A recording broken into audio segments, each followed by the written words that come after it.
Behold, our exalted leader of dragons, Dragon Lord Spike!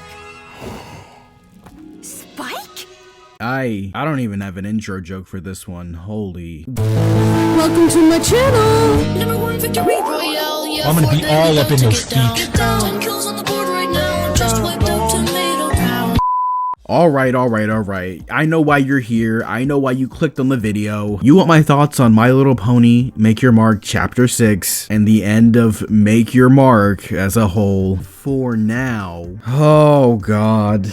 This is your spoiler warning now to leave if you haven't already. Alright? Okay. Let's hope that I don't get too mad while watching this. That's how low we set the bar for MLP. Anyways, here's your video on MLP Make Your Mark Chapter 6. Wait, what do you mean they only have 3 episodes to finish this series? This little bit right here. You don't have to do this. And you don't have to be alone. We can all live in unity. Oh, I'm not alone. You're here. And you're just like me. Different day. I just be styling this hard to sleep. See her. She never made it hard for me. See her. I can't trust my eyes. Like, how do I see? I'm in the high. She's in the heat. Tell me why. And for what? Always prepared, cause I never know what. She waited, had in my shower, she wanted me to sign her butt. Whipping that hoe with a Fendi. Yeah, I was looking for Benji.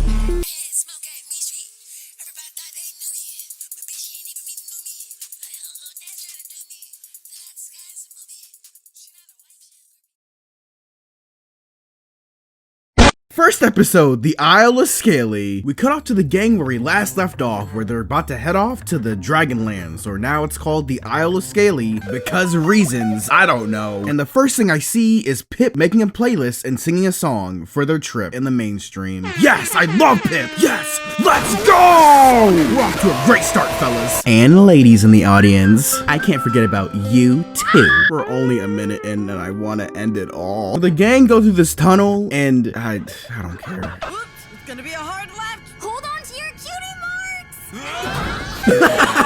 That's so funny, Sonny. That's so funny. You're so funny, Sonny. So the gang arrives at the Dragonlands, and then Pip, will you please shut up? Stop singing, please. And then the gang meet the dragons for the first time. One problem, they look bad. Also, this moment would have been, you know, more impactful if you didn't show it off in a 2D animated show on your YouTube channel before this chapter even came out, because God forbid that could happen. But whatever. What do I know? So as, what's her name? I'm Blaze. Let's speak in private. Yeah, her. Take Sunny away to talk in private. The other dragons then explained to the others that Opaline had came earlier and had taken 2 dragons with her back to her evil lair. And that ever since she's came here, their shimmer isn't working right. I don't know what it is. I think it's a thing that Sparky had in the last chapter. It would be nice for, like, you know, a recap or, you know, more explanation on what this is for people who aren't sycophants who watch this shit religiously. That would be nice. I'd also like to point out that, oh, because we're in the next scene now. I like to point out that she captured them off screen. That's always good. So then, what are these two's names again? Lava and Jade are trapped in Opaline's lair dungeon thing. And then Opaline sings a song.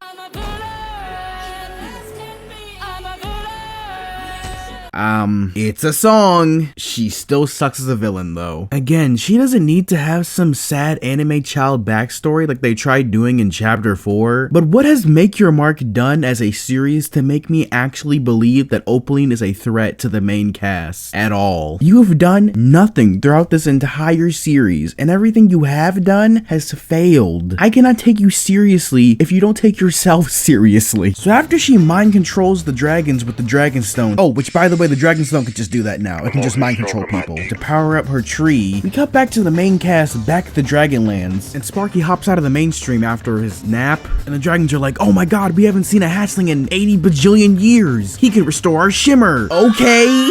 And then Sunny convinces the dragons to join forces with them, so that way Opaline doesn't take over the world and sets the world into a dark age again. Blaze then agrees to Sunny's terms, but only in the condition that she takes them to their secret dragon lord that's been in hibernation for many moons. We then cut to the dragons and the gang at the Dragon Lord's Spoon Cave. They then wake him up, they take a bow, and then it's revealed that, as you saw earlier in this video, it's Spike, and... You know, I was waiting for the bullshit to happen. It only took 13 minutes for it to actually pop up on my screen. It's Spike. It's Spike from G4. Or better known as My Little Pony, Friendship is Magic, for those of you who don't know. See, MLP? That's what's called explaining to the audience. Something that you barely ever do. If not at all. Where do I even start with this? You know, usually in these videos, I don't refer to G4 as much as some of you guys would probably like me to, because I try to be fair to G5 as much as I can, and that includes not just referencing it to G4 every single chance I can get. I try to limit myself so that way G5 can have its own legs to stand on when I talk about it. This one I cannot ignore because it is literally an integral character to the plot of G5 who came from G4 and was part of the previous cast, and I can't ignore it or move on like Twilight's hologram, a flashback to Celestia and Luna as kids, the Breezies just being there. No, he is right here and is an integral part to the story of G5. Also on this subject, before I move on, why does he look like this when he should look like this? Oh, I know why. This is a 3D animated show, and God forbid we have any different pony models or dragon models, so that way the characters, you know, look like the actual characters we're talking about. So now the gloves are off from this moment going forward, like the fucking weighted clothes that Goku was wearing in the tournament of whatever the fuck. Sunny's then all like, Spike? And he's like, yep, that's my name. Also, his voice is deep for whatever reason. You couldn't give Kathy Westlock another paycheck like you did Tara Strong? It would have been at least a little bit funny if you had Spike's old voice with this new body, but I guess we can't have fun things, can we? Spike's then all like, why did you come here? And then Sunny's like, Opaling's gonna take over the world and your magic if you don't cooperate with us. Please help us. And then Spike then tells them he doesn't remember anything because he's been hibernating for so long. Because of course he doesn't remember anything. But as soon as I was about to say that the writers are too lazy to come up with anything to explain why Spike is here, we finally get some more details on Twilight's master plan to save Equestria from Opaline. So this is what really happened, as Spike explains to them that Twilight's reign was long and peaceful, but then Opaline came. Opaline apparently came from the land of Skyros, a land of alicorns, which she was banished from, which was never mentioned in G4 ever. But anyways, she thought that she was superior to all the other ponies, and that's why she decided that she wanted to rule Equestria. She then attacked the dragons and then transformed herself into a fire alicorn, stealing their magic, or at least some of it. So then Twilight just said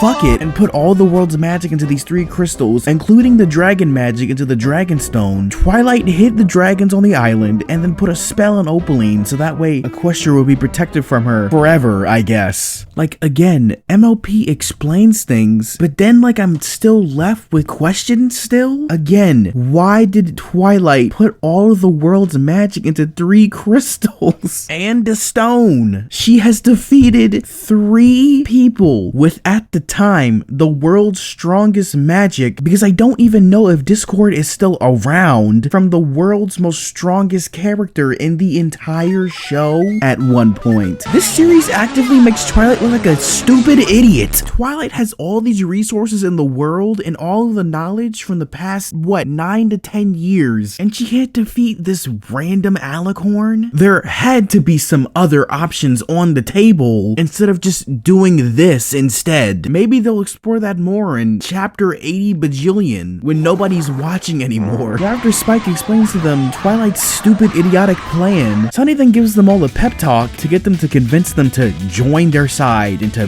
defeat Opaline once and for all. Then we cut to Opaline in her lair, which, by the way, you know what else Opaline did off screen? Get the rest of her cutie marks to power up her tree. You had to watch Tell Your Tale for that one, where they all turn into babies for no reason because I can't tell you shit.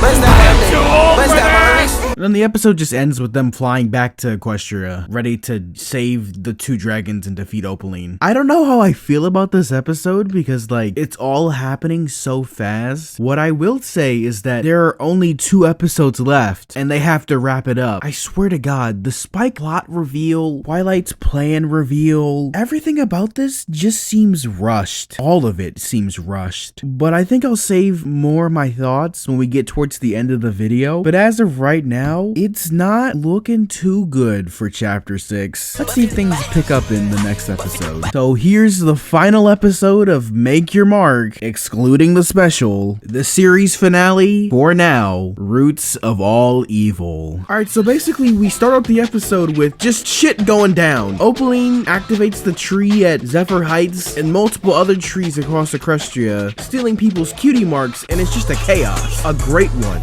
if you will. We then cut to Sunny and the gang arriving at Maritime Bay with the dragons to try to calm everybody down. The townspeople then explain to the gang what had happened so far while they were at the Isle of Scaly. Opaline's using these portals through the trees to be able to steal people's cutie marks. Again, they gotta keep it moving. So they talk for a bit about Opaline, and as soon as the town people say that they're doomed, Misty then steps up and says that You all have something to offer.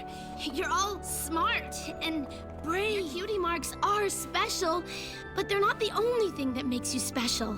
which is, wow, wouldn't you know it, a person who hasn't had their cutie mark for the longest time gives a speech to people who had theirs in a convincing manner. It's almost like this moment means something. You know, I wish the other characters got. So as they try to come up with a plan to defeat Opaline, Spike then falls to the ground as Opaline is draining their magic with the Dragon Stone. So then the dragons go and they try to combat Opaline, but they take Sparky with them because they think he can reverse the effects that Opaline has done to the Dragon Stone. And after Sparky and Hitch then have a nice moment, Hitch then actually takes charge of his town and rallies the ponies and acts like an actual sheriff. Now this would be a net positive if only not 5 seconds later they're like, oh wait, Opaline uses the trees to steal the cutie marks and he's taking them to the tree and they get their cutie marks stolen.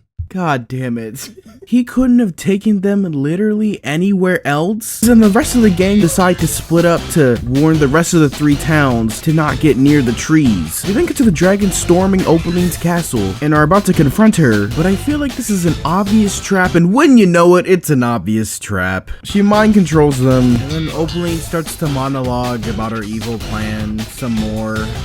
Oh my god, shut up, we get it. But god damn, Opaline got some fucking drip on her, god. That's some real gangsta Brazil type shit. We then come back to Sunny and Misty at the house saying that we're still fucked, and Misty blames herself for it. Opaline then comes to Maritime Bay, and then Hitch actually does something, and he fights Opaline, and he's pretty, like, almost on par with Opaline, fighting her off. I actually do like this part of the scene, except for the ponies just standing behind stuff. Again, literally anywhere else. At least Twilight and G4 had the absolute last resort backup plan of hiding away Flurry Heart, so that way hopefully if things do go south that she would grow up and hopefully defeat the 3 main villains. I know it's a lot of hope, but still, at least Twilight was a thing called smart. But hey, at least Hitch tried. Then after they take Hitch's cutie mark, Opaline then goes to the Bright House to try to take the Unity Crystals and Sunny's cutie mark. Sunny's then like, oh no, we're screwed. But as the dragons are attacking the house, Misty then takes Opaline's chain thing and then distracts her for a little bit. And then Opaline acts surprised that Misty has gone behind her back. Now's a good time to tell you that I've been sneaking around behind your back.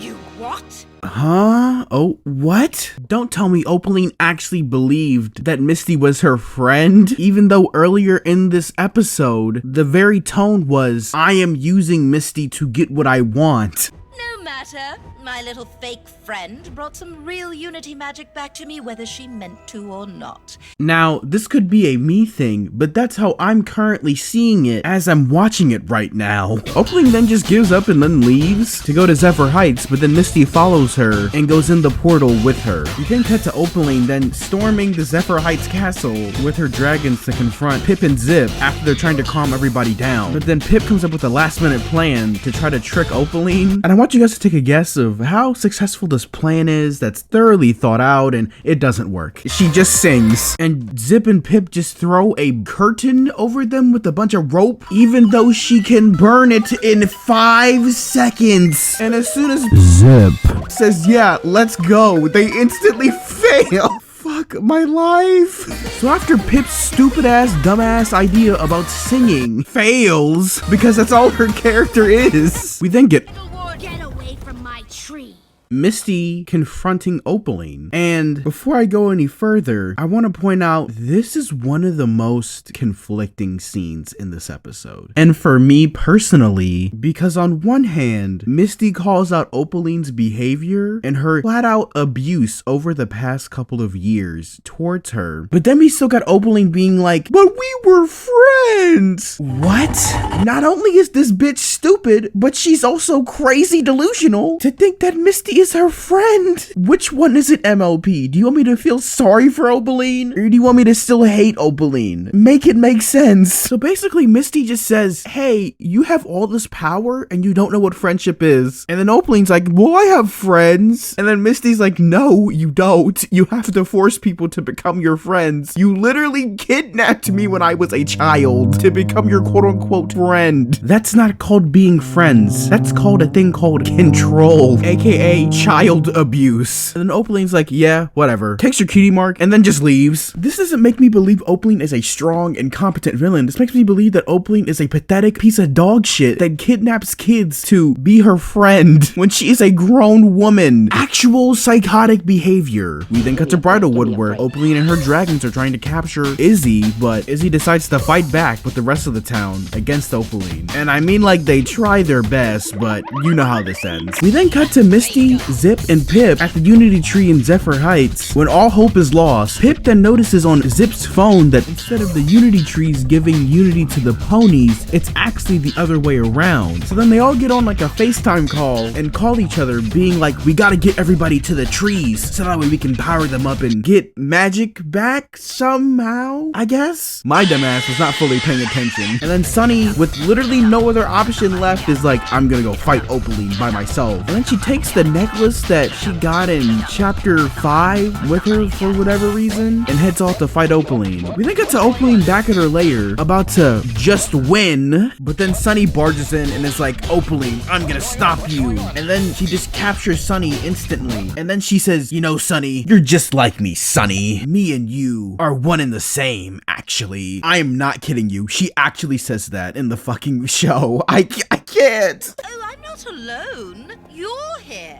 And you're just like me. I'm so fucking over it. Sunny then breaks out of Opaline's magic rope shit, and then they have a rematch. It's a fight, alright. It's a fight that serves zero purpose and lacks any story or narrative weight behind it. They're just fighting because, oh crap, this is the finale of the series. They gotta fight now. This just feels like a kid smashing action figures into each other, because why not? Opaline then takes Sunny's cutie mark, but then Sparky then wakes up Spike from his hypnosis state. And just as about Opaline is about to win, we get, and I kid you not, a song number. Hey ponies, listen to me. You gotta hear what I'm saying. I'm actually quite speechless right now. Wow. I thought it couldn't get any worse, but this is what we're going with. Okay. So then as they sing to the trees, stop Opaline, the heart pendant then opens up and traps Opaline for whatever reason. Okay, what? Hello? Sparky frees the dragons. Their cutie marks then get sent back to everybody else in the world and Sunny. Mind you, all this is happening while the stupid song is playing in the background. Oh my god. So then as everybody's getting their cutie marks back, Opaline's tower is crumbling and the tree starts to grow and everybody leaves just in the nick of time. And then Opaline gets defeated by, I kid you not, the tree takes away her cutie mark. She chases after it into the tree and then she gets wrapped up by the tentacles and that's how she's defeated. Jesus Christ. This is the lamest thing I've ever seen in this show. Holy. The dragons get their shimmer back and then Sunny's like, this is so beautiful. beautiful. I wish my friends were here. Spike then teleports Sunny's friends, and then Hitch is like, Sparky, you gotta choose between your dragon family and your pony family. And what do you think he picks? And just before the episode ends, a portal opens up at Opaline's tree with some snow, and then Izzy touches it and transforms her appearance, which would then lead into the Secrets of Starlight special. And I'm gonna be honest with you, I don't know if I have it in me to cover another 40 minutes of this. Tell you what, after this transition into the final thoughts, I'm gonna watch this and then give my thoughts.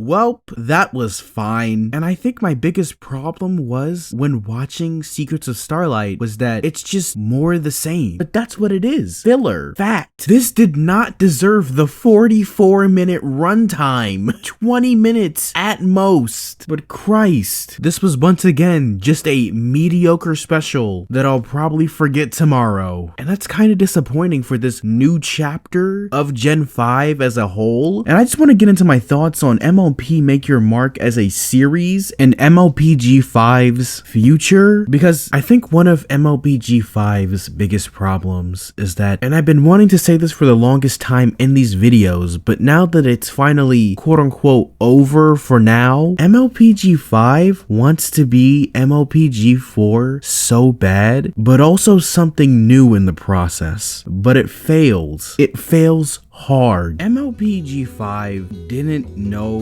what it wanted to be from the beginning. And as the series goes along, they decided in the middle of it they wanted to take it more serious or in a more serious direction. But at that point, people were already tuning out. It doesn't help that the show actively makes the main character of the previous generation look like a moron in the process. So not only does it piss off old fans of the series and G4, it also confuses new fans who frankly don't have a clue who this person is to begin with. Whoever wrote Twilight's plan down in that comic or wherever it was first revealed in, they didn't understand Twilight's character at all. It not only does Make Your Mark fail as a continuation of G4 because it actively changes things and makes certain characters just look idiotic, but it also fails on being something new. And it doesn't help that this chapter just feels rushed. And with this new chapter of G5 with Allura and Tell Your Tale, I don't know if it's going to get longtime fans to care anymore. But as of right now, MLP G5 is Tell Your Tale or nothing. This series in MLP G5 had all the potential in the world. It's just that it never reached it. Nor do I think MLP G5 will ever reach it.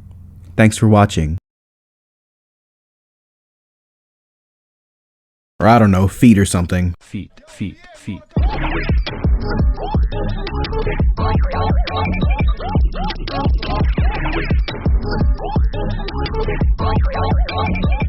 My lobotomy was successful. And now I am so full of joy. And Sandy Loam. Oh, Mulch Gang for life.